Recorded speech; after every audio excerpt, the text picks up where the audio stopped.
ডিম দিয়ে তৈরি যে কোনো রেসিপি আমাদের ভীষণ প্রিয়, তবে সেই ডিমটাকে যদি একটু ভিন্নভাবে রান্না করা হয় তাহলে কিন্তু বেশ হয়। চলুন তাহলে আপনাদেরকে ডিম দিয়ে একেবারেই ভিন্ন এবং দারুণ ফ্লেভারফুল একটি রেসিপি করে দেখাই। তেলে সামান্য হলুদের গুঁড়া, কাশ্মীরি রেড চিলি পাউডার আর সামান্য লবণ দিয়ে সিদ্ধ করে রাখা কয়েকটা ডিম হালকা করে ভেজে তুলে রাখবো।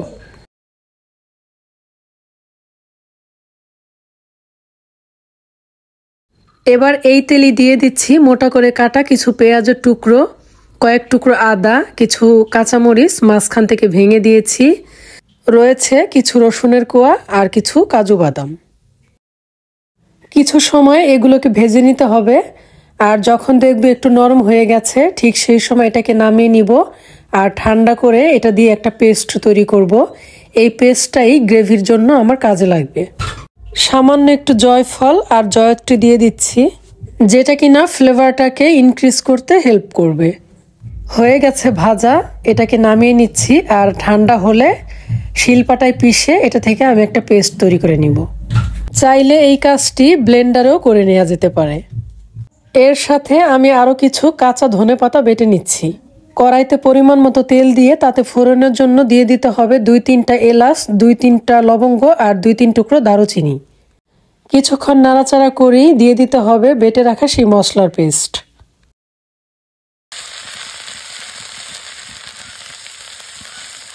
বাটিটা ধুয়ে সামান্য একটু পানি দিয়ে দিলাম। এখন পরিমাণ মতো লবণ আর হলুদের গুঁড়া দিয়ে মশলাটাকে 2 মিনিটের মতো কষিয়ে নেব। 2 মিনিট পরে এতে আরও কিছু মশলা দিয়ে দিতে হবে। তো এর মধ্যে রয়েছে চিলি ফ্লেক্স 1 চা চামচের মতো রয়েছে জিরার গুঁড়া, আর রয়েছে 1/2 চা চামচের মতো কালো গোলমরিচের গুঁড়া। আরও কিছুক্ষণ কষিয়ে নেওয়ার পরে এতে আরও দিয়ে দিচ্ছি 1 কাপ পরিমাণ ফেটানো টক দই।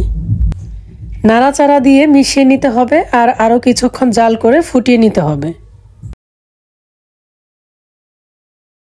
গ্রেভিটা ফুটে উঠেছে, এই পর্যায়ে ভেজে রাখা ডিমগুলো দিয়ে দিতে হবে। আরও একবার নাড়াচাড়া দিয়ে মিশিয়ে নিচ্ছি আর ঢেকে দিয়ে 2 থেকে 3 মিনিটের মতো জাল করে এটাকে ফুটিয়ে নিচ্ছি। রান্নাটা কিন্তু প্রায় হয়ে গিয়েছে। তো এই পর্যায়ে 1/2 চা চামচের চেয়ে একটু বেশি মেথি গুঁড়া দিয়ে দিচ্ছি। এখন একটু হালকা হাতে নাড়াচাড়া দিয়ে মিশিয়ে নিতে হবে আর আরও 1 মিনিটের মতো জাল করে একদম নামানোর আগ দিয়ে কিছু কাঁচা ধনিয়া পাতা কুচি দিয়ে দিতে হবে। রান্নাটা কিন্তু আমি শুরু থেকে শেষ পর্যন্ত মিডিয়াম হিটে করেছি। এতক্ষণ আমি আপনাদের সাথে যে রেসিপিটি শেয়ার করলাম এটা একটা আফগানি ডিশ। আফগানরা ডিম দিয়ে এই রেসিপিটি করে থাকে। এটা দেখতে যেমন লোভনীয়, খেতেও তেমনি দারুণ সুস্বাদু। একবার ট্রাই করে দেখতে পারেন, দারুণ লাগবে। আমি তো প্রথমবার ট্রাই করি এই রেসিপিটির প্রেমে পড়ে গেছি। আমার পরিবারের সবাই দারুণ পছন্দ করেছিল। তো এইটা একদম সার্ভ করার জন্য প্রস্তুত। আমি একটা সার্ভিং ডিশে নিয়ে নিচ্ছি। এতক্ষণ সাথে থাকার জন্য সবাইকে ধন্যবাদ। সবাই অনেক অনেক ভালো থাকবেন। আল্লাহ হাফেজ। আসসালামু আলাইকুম।